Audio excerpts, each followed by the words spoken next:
Hello my dear students, ಹೇಗಿದ್ದೀರಾ ಎಲ್ಲರೂ? Welcome to Pallavi tutorials. ಮಕ್ಕಳ ಈ ಒಂದು ವಿಡಿಯೋದಲ್ಲಿ ಫಸ್ಟ್ PUC ಅಕೌಂಟೆನ್ಸಿಗೆ ಸಂಬಂಧಪಟ್ಟ ಹಾಗೆ ಓಕೆನಾ, recording of transaction first chapter 3 ಏನಿದೆ, ಥರ್ಡ್ ಚಾಪ್ಟರಲ್ಲಿ ಕೇಳುವಂತಹ one of the important concept that is 6 ಮಾರ್ಕ್ಸಿಗೆ ಕೇಳುವಂಥದ್ದು ಅಕೌಂಟಿಂಗ್ ಈಕ್ವೇಷನ್ ಕಾನ್ಸೆಪ್ಟ್.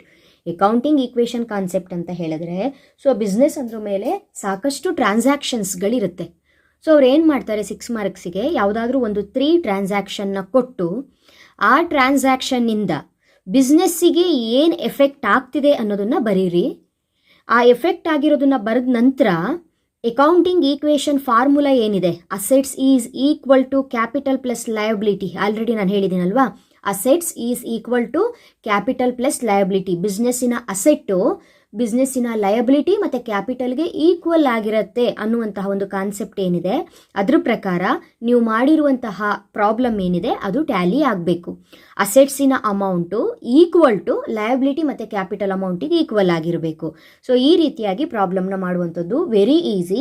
6 ಮಾರ್ಕ್ಸಿಗೆ ಅಂತ ಹೇಳಿದ್ರೆ ಓನ್ಲಿ 3 ಟ್ರಾನ್ಸಾಕ್ಷನ್ಸ್ ಅಷ್ಟೇ ಕೇಳ್ತಾರೆ.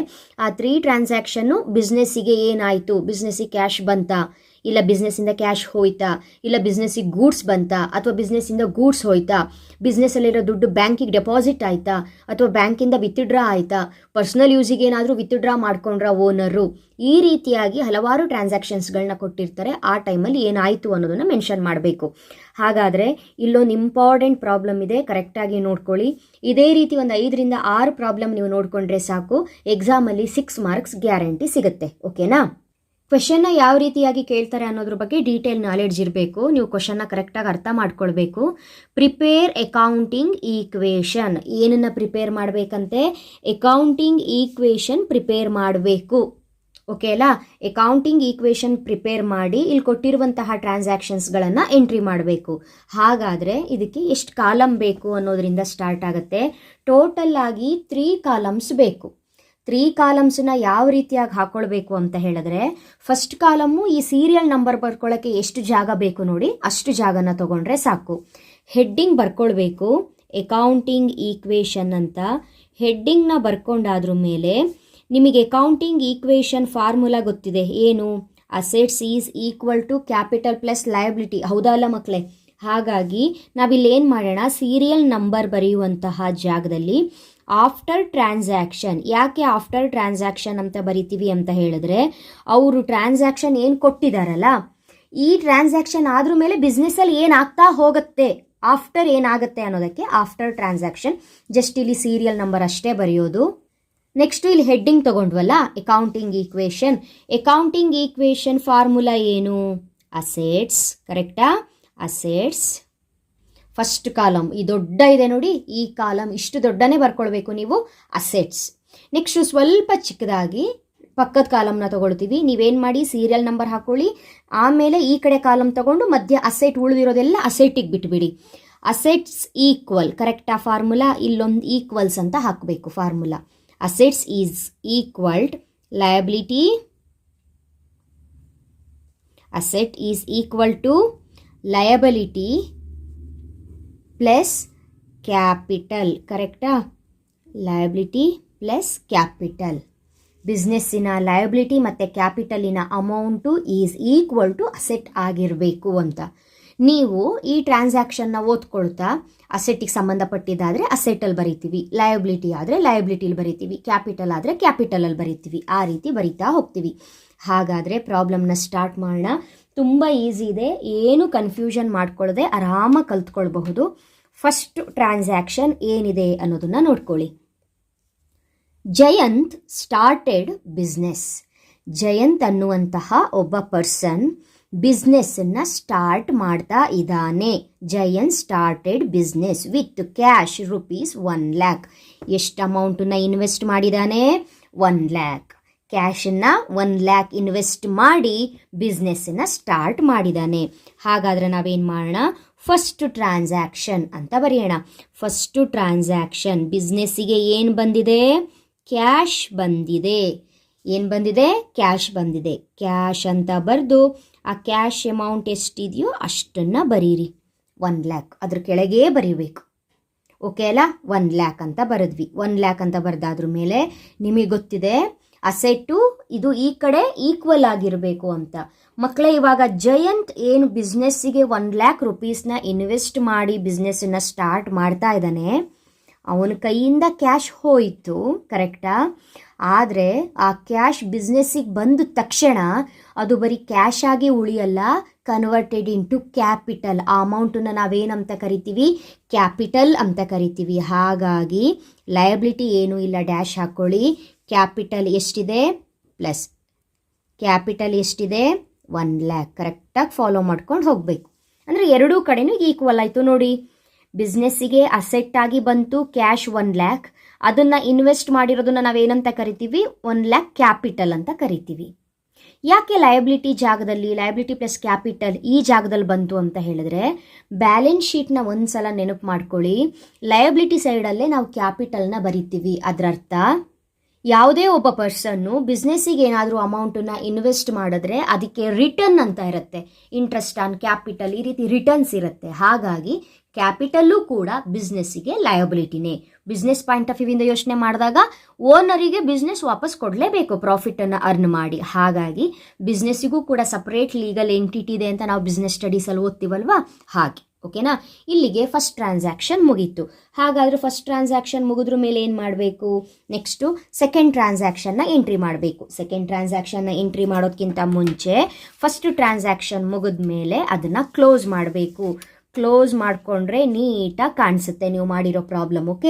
ಓಕೆನಾ? ಇವಾಗ ಸೆಕೆಂಡ್ ಅಂತ ಬರ್ಕೊಳ್ಳಿ. ಸೆಕೆಂಡ್ ಏನಿದೆ?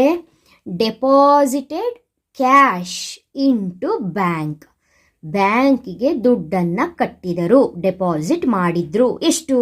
15,000. ಇವಾಗ ಹೇಳಿ, ನಿಮ್ಮ ಹತ್ರ ಕ್ಯಾಶ್ ಎಷ್ಟಿದೆ? 1,00,000 ಇದೆ. ಬಿಸ್ನೆಸ್ ಸ್ಟಾರ್ಟ್ ಮಾಡಿದ ಕ್ಯಾಶ್ ಎಷ್ಟಿತ್ತು? 1,00,000 ಇದೆ. ಆ 1,00,000ಅಲ್ಲಿ ನಾವೇನು ಮಾಡಿದ್ವಿ? 15,000ನ ಬ್ಯಾಂಕಿಗೆ ಕಟ್ಟಿದ್ವಿ. ಬ್ಯಾಂಕಿಗೆ ಕಟ್ಟಿರೋದ್ರಿಂದ ನಾನೇನು ಮಾಡ್ತೀನಿ? 1,00,000ಅಲ್ಲಿ 15,000 ಕ್ಯಾಶು ಕಡಿಮೆ ಆಯಿತು.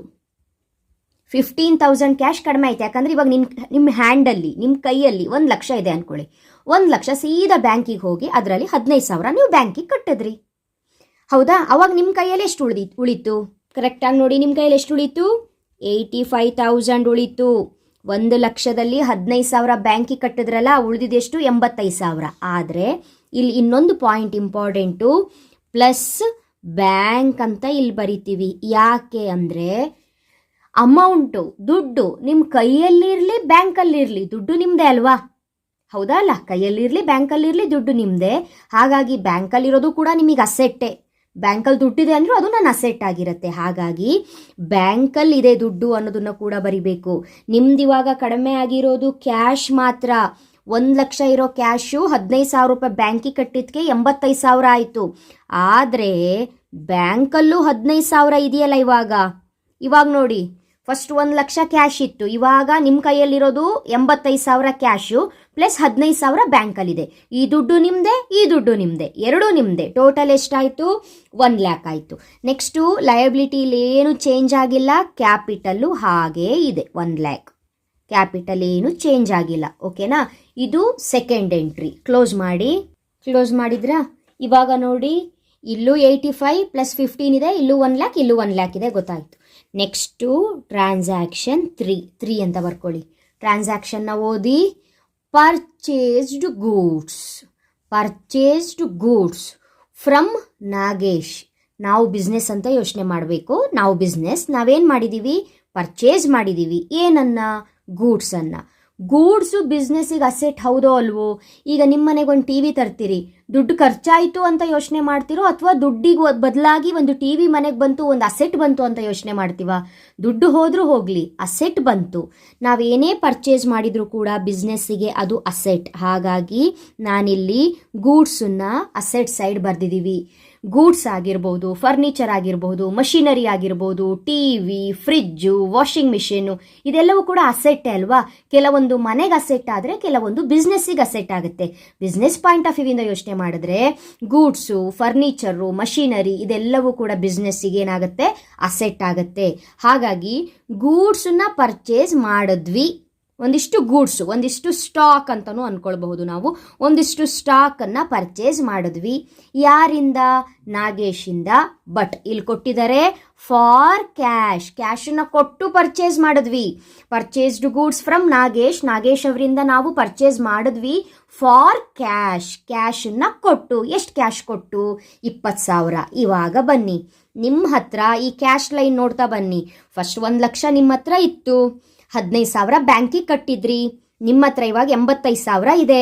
ಈ 85,000ದಲ್ಲಿ ಮತ್ತೆ 20,000 ಗೂಡ್ಸನ್ನ ಪರ್ಚೇಸ್ ಮಾಡಿದ್ರಿ. ಹಾಗಾದರೆ ನಾಗೇಶ್ ಹತ್ರ ಗೂಡ್ಸನ್ನ ತಗೊಂಡಿದ್ಕೆ ನಾಗೇಶಿಗೆ 20,000 ಕೊಡಬೇಕೋ ಬೇಡವೋ? ಕೊಡಬೇಕು. ಹಾಗಾದರೆ ಇರುವಂತಹ 80,000ಅಲ್ಲಿ 20,000 ನಾಗೇಶಿಗೆ ಕೊಡಿ. ಯಾಕೆ? ಗೂಡ್ಸನ್ನ ಪರ್ಚೇಸ್ ಮಾಡಿದ್ಕೆ. ಇವಾಗ ನಿಮ್ಮ ಹತ್ರ ಎಷ್ಟು ಉಳಿತು? 65,000 ಉಳಿತು. ಇಲ್ಲಿ ಮೈನಸ್ ಅಂತ ಹಾಕಿದ್ದೀನಿ. ಮೈನಸ್ ಅಂದರೆ ಲೆಸ್ ಮಾಡಬೇಕು ಕ್ಯಾಶನ್ನು. ಈಗ ನಿಮ್ಮ ಹತ್ರ ಕ್ಯಾಶ್ ಎಷ್ಟು ಉಳಿತು? 65,000 ಉಳಿತು. ಪ್ಲಸ್ 65,000 ನಿಮ್ಮ ಹತ್ರ ಕ್ಯಾಶ್ ಇದೆ. ಬ್ಯಾಂಕಲ್ಲಿ ಎಷ್ಟೋ ದುಡ್ಡು ಇಟ್ಟಿದ್ರಲ್ಲ ನೀವು, ಎಷ್ಟಿಟ್ಟಿದ್ರಿ ನೆನಪು ಮಾಡ್ಕೊಳ್ಳಿ. 15,000. ಬ್ಯಾಂಕ್ ದುಡ್ಡು ನಾವು ಮುಟ್ಲೇ ಇಲ್ಲ. ನಮ್ಮ ಹತ್ರ ಕ್ಯಾಶ್ ಇತ್ತಲ್ಲ, ಅದರಲ್ಲಿ 20,000 ಕೊಟ್ಟಿದ್ದು ನಾವು. ಬ್ಯಾಂಕ್ ದುಡ್ಡು ಅದ್ರ ಪಾಡಿಗೆ 15,000 ಹಾಗೆ ಇದೆ. ಕರೆಕ್ಟಾ? ಮತ್ತೆ ಇವಾಗ ಪ್ಲಸ್ ಹಾಕ್ತೀನಿ. ಯಾಕೆ ಮೇಡಮ್ ಪ್ಲಸ್ ಹಾಕಿದ್ರಿ? ಯಾಕಂದರೆ 20,000 ನಾಗೇಶಿಗೆ ಗೂಡ್ಸ್ ಪರ್ಚೇಸ್ ಮಾಡಿದ್ಕೆ ಕೊಟ್ಟಿದ್ದು. 20,000 ಕ್ಯಾಶ್ ಹೋಯ್ತು, ಬಟ್ ಗೂಡ್ಸ್ ಬಿಸ್ನೆಸ್ ಒಳಗೆ ಬಂತಲ್ಲ. ಪರ್ಚೇಸ್ ಮಾಡಿದಾಗ ಗೂಡ್ಸು ಒಳಗೆ ಬರುತ್ತೆ, ದುಡ್ಡು ಹೊರಗೆ ಹೋಗುತ್ತೆ. ನಾವೇನೇ ಪರ್ಚೇಸ್ ಮಾಡಿದ್ರು ನಾವು ಬಿಸ್ನೆಸ್ ಪಾಯಿಂಟ್ ಆಫ್ ವ್ಯೂವಿಂದ ಮಾತ್ರ ಯೋಚನೆ ಮಾಡಬೇಕು. ಬಿಸ್ನೆಸ್ಸು ಏನೇ ಪರ್ಚೇಸ್ ಮಾಡಿದ್ರು ಪರ್ಚೇಸ್ ಮಾಡಿರೋ ಐಟಮ್ ಬಿಸ್ನೆಸ್ ಒಳಗೆ ಬರುತ್ತೆ. ಆ ಪರ್ಚೇಸ್ ಮಾಡಿದ್ದಕ್ಕೆ ದುಡ್ಡನ್ನು ನಾವು ಹೊರಗಡೆ ಜನಕ್ಕೆ ಕೊಡ್ತೀವಿ. ಅದೇ ನಾವು ಬಿಸ್ನೆಸ್ ಆಗಿ ಸೇಲ್ಸ್ ಮಾಡಿದ್ವಿ ಅಂತ ಅಂದ್ಕೊಳ್ಳಿ, ಅವಾಗ ಗೂಡ್ಸೇ ನಮ್ಮಿಂದ ಹೋಗುತ್ತೆ. ನಾವು ಸೇಲ್ ಮಾಡಿದ್ರೆ ನಮ್ಮ ಹತ್ರ ಇರೋ ಯಾವುದೋ ಒಂದು ಐಟಮ್ಮು ಸೇಲ್ ಆಗಿ ಹೊರಗಡೆ ಹೋಗುತ್ತೆ.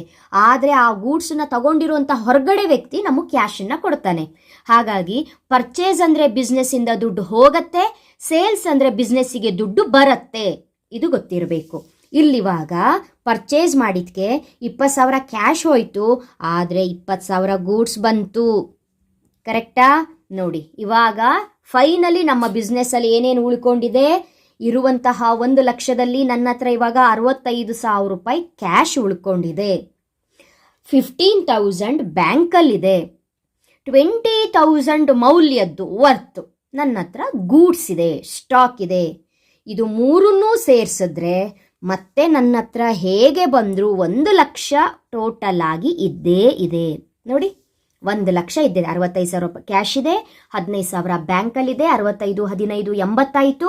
ಪ್ಲಸ್ 20,000 ರೂಪಾಯಿ ಗೂಡ್ಸ್ ಇದೆ. ಟೋಟಲ್ 1 ಲಕ್ಷ ನನ್ನ ಹತ್ರ ಇದೆ. ಅದೇ ರೀತಿಯಾಗಿ ಈಕ್ವಲ್ಸ್ ಅಲ್ವಾ ಇಲ್ಲಿ?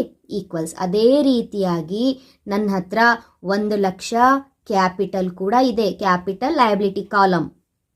ಕರೆಕ್ಟಾ? 1 ಲಕ್ಷ ಇಲ್ಲೂ ಕೂಡ ಇದೆ. ಹಾಗಾಗಿ ಇವಾಗ ಏನಾಯಿತು? ಅಸೆಟ್ 1 lakh ಆಯಿತು. Asset equal to liability plus capital. ಇಲ್ಲಿ ಲಯಬಿಲಿಟಿಯಲ್ಲಾದರೂ ಅಮೌಂಟ್ ಇರಲಿ, ಕ್ಯಾಪಿಟಲಲ್ಲಾದರೂ ಅಮೌಂಟ್ ಇರಲಿ, ಅಮೌಂಟ್ ಎಲ್ಲಿರುತ್ತೆ ಅನ್ನೋದು ಮುಖ್ಯ ಅಲ್ಲ.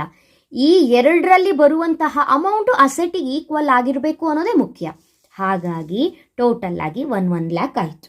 ಓಕೆನಾ? ಇದು ಸಿಂಪಲ್ ಆಗಿ ಅಕೌಂಟಿಂಗ್ ಈಕ್ವೇಷನ್ ಮಾಡುವಂತಹ ಲೆಕ್ಕ. ಅಂದರೆ ನೀವು ಎಂಟ್ರಿ ಮಾಡುವಾಗ ಅದು ಡಬಲ್ ಎಂಟ್ರಿ ತೊಗೊಳತ್ತೆ ಅನ್ನೋದು ನಿಮಗೆ ಗೊತ್ತಿರಬೇಕು. ಡಬಲ್ ಎಂಟ್ರಿ ಅಂದ ತಕ್ಷಣ ಒಂದು ಅಸೆಟ್ ಸೈಡು, ಇನ್ನೊಂದು ಲಯಬಿಲಿಟಿ, ಒಂದು ಅಸೆಟು, ಒಂದು ಕ್ಯಾಪಿಟಲ್ಲು ಹಾಗೆ ಹೋಗುತ್ತೆ ಅಂತಲ್ಲ. ಎಷ್ಟೋ ಸಲ ನಾವೇನಾದರೂ ಟ್ರಾನ್ಸಾಕ್ಷನ್ ಮಾಡಿದ್ರೆ ಅದು ನಮಗೆ ಅಸೆಟ್ಟೇ ಆಗಿರುತ್ತೆ. ಫಾರ್ ಎಕ್ಸಾಂಪಲ್ ಪರ್ಚೇಸ್ ಅಂತ ಹೇಳಿದ್ರೆ ದುಡ್ಡು ಹೋಯಿತು ಅಂತ ನೀವು ಬೇಜಾರು ಮಾಡ್ಕೊಳ್ಳೋದು ಬೇಡ. ದುಡ್ಡಿಗೆ ಬದಲಾಗಿ ಗೂಡ್ಸ್ ಬಂತು, ಅಸೆಟ್ ಬಂತು. ಸೇಲ್ ಮಾಡಿದಾಗ ಅಯ್ಯೋ ಗೂಡ್ಸ್ ಹೋಯಿತು ಅಂತ ಬೇಜಾರು ಮಾಡ್ಕೊಳ್ಳೋದು ಬೇಡ, ಗೂಡ್ಸ್ ಬದಲಿಗೆ ಕ್ಯಾಶ್ ಬಂತು. ಸೊ ಈ ರೀತಿ ಟ್ರಾನ್ಸಾಕ್ಷನ್ಗಳು ಬಿಸ್ನೆಸ್ಸಲ್ಲಿ ನಡೆಯುತ್ತೆ. ಹಾಗಾಗಿ ಇದು ಅಕೌಂಟಿಂಗ್ ಈಕ್ವೇಷನ್ ಮಾಡುವಂತಹ ಪ್ರೋಸೆಸ್. ಈ ರೀತಿಯಾಗಿ ನೀವು ಪ್ರಾಬ್ಲಮ್ನ ಮಾಡಬೇಕು. ಸೊ ಇದೇ ರೀತಿ ನಿಮಗೆ 5ರಿಂದ 6 ಪ್ರಾಬ್ಲಮ್ಗಳನ್ನ ನೀವು ಪ್ರಾಕ್ಟೀಸ್ ಮಾಡ್ಕೊಂಡಿದ್ದೇ ಆದರೆ ಈಸಿಯಾಗಿ 6 ಮಾರ್ಕ್ಸ್ನ ತಗೊಳ್ಬಹುದು. ಸೊ ಈ ವಿಡಿಯೋ ನಿಮಗೆ ಅರ್ಥ ಆಯಿತು ಅಂತ ನಾನು ಅಂದ್ಕೊಳ್ತೀನಿ. ಅರ್ಥ ಆಗಿದ್ದೇ ಆದರೆ ನಿಮ್ಮ ಫ್ರೆಂಡ್ಸ್ಗಳ ಜೊತೆಗೆ ಶೇರ್ ಮಾಡಿ. ನಿಮ್ಮ ಫಸ್ಟ್ PUC ಅಕೌಂಟೆನ್ಸಿ ರಿಲೇಟೆಡ್ 2026 ಅಂದರೆ ಈ ವರ್ಷ ಫಸ್ಟ್ PUC ಓದ್ತಾ ಇರುವಂತಹ ಮಕ್ಕಳಿಗೆ ಫಸ್ಟ್ ಆ್ಯಂಡ್ ಸೆಕೆಂಡ್ ಚಾಪ್ಟ್ರಲ್ಲಿ ಏನೇನು ಥಿಯರಿ ಟಾಪಿಕ್ಗಳನ್ನ ಓದ್ಕೊಳ್ಬೇಕು ಅನ್ನೋದನ್ನ ಆಲ್ರೆಡಿ ಅಪ್ಲೋಡ್ ಮಾಡಿದ್ದೀನಿ. 3rd ಚಾಪ್ಟ್ರಲ್ಲೂ ಕೂಡ ಥಿಯರಿಯನ್ನು ಅಪ್ಲೋಡ್ ಮಾಡಿಕೊಂಡು ಪ್ರಾಬ್ಲಮ್ ಕಾನ್ಸೆಪ್ಟಿಗೆ ಬಂದಿರುವಂಥದ್ದು. ಎಲ್ಲ ಪ್ರಾಬ್ಲಮ್ಗಳನ್ನ ನೆಕ್ಸ್ಟು ನೀಟಾಗಿ ಕಲ್ತ್ಕೊಳ್ಳಿ. ಆಲ್ರೆಡಿ ನಿಮ್ಮ ಸೀನಿಯರ್ಸಿಗೆ ಅಪ್ಲೋಡ್ ಮಾಡಿರುವಂತಹ ಎಲ್ಲ ಪ್ರಾಬ್ಲಮ್ಗಳು ನಿಮಗೆ ಸಿಗುತ್ತೆ.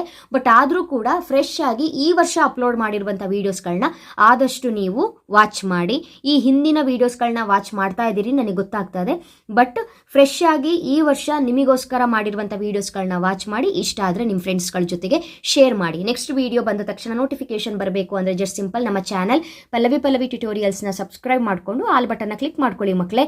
ವಿಡಿಯೋ ಬಂದ ತಕ್ಷಣ ನೋಟಿಫಿಕೇಶನ್ ಬರುತ್ತೆ. ಓಕೆನಾ? Thank you. All the best.